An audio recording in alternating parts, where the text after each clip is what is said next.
In a quiet village, nestled between lush hills and winding rivers, lived a man named Obinna, a respected farmer known for his strength, wealth, and proud lineage. He had two wives, as was custom for some in his land. His first wife, Ngozi, was a gentle and quiet woman.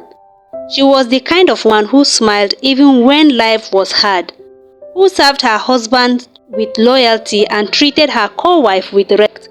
But Ngozi had a burden on her shoulders. She was barren.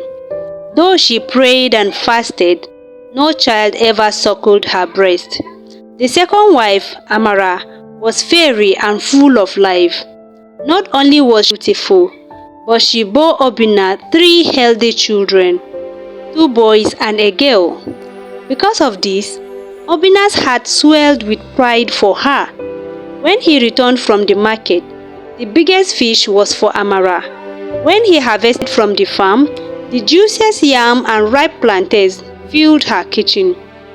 Ngozi, though ignored, she never complained. She ate her small share quietly and cared for her husband's compound with patience. One dry season, Obinna and his eldest son, Chinedu, went to the farm.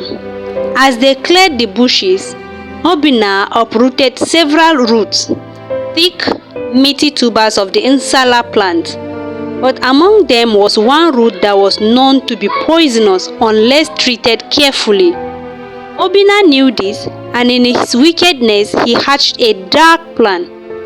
"Take this biggest root home," he said to Chinedu, handing him the deadly one. "And to Ngozi, the first wife, let her eat and be no more," he said. Chinedu hesitated. Though he loved his mother, Amara, he also had affection for Ngozi. She had helped raise him. She told him stories by moonlight and never scolded him harshly. Still, he obeyed, or so it seems. When he got home, he looked at both roots again, the poisonous big one and the harmless smaller one. "Why will my father give Ngozi the big root?" he thought. With trembling hands, he gave the big root to his mother, Amara, and small one to Ngozi. That night, Amara cooked the root with joy, thinking her husband had sent her a special gift. She served the children, but took the largest portion for herself. Before the moon rose high, she began to shake and cry out in pain. Despite all efforts, Amara died before dawn. Wells filled the compound.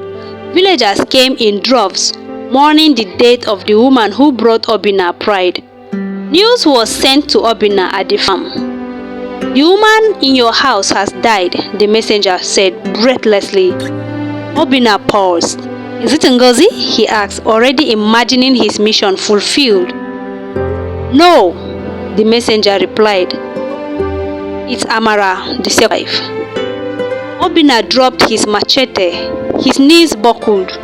By the time he arrived home, the crowd had gathered around Amara's lifeless body. His son stood aside, tears in his eyes. Obinna broke down in front of everyone. "It was me," he confessed, his voice thick with shame. "I sent a root meant to kill Ngozi, but fate has judged me."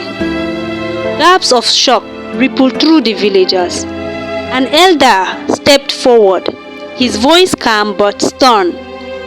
"You have sinned greatly, Obinna. You judge your wives with your eyes and not your heart. You forgot that love is not for those who bear children alone." Obinna knelt weeping. And from there, Obinna changed. He treated Ngozi with honor and respect, not out of guilt, but out of realization.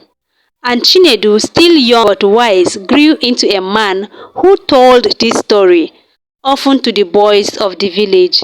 And so, the people learned never to favor one wife over another, and that a heart that carries bitterness shall one day drink from its own poison.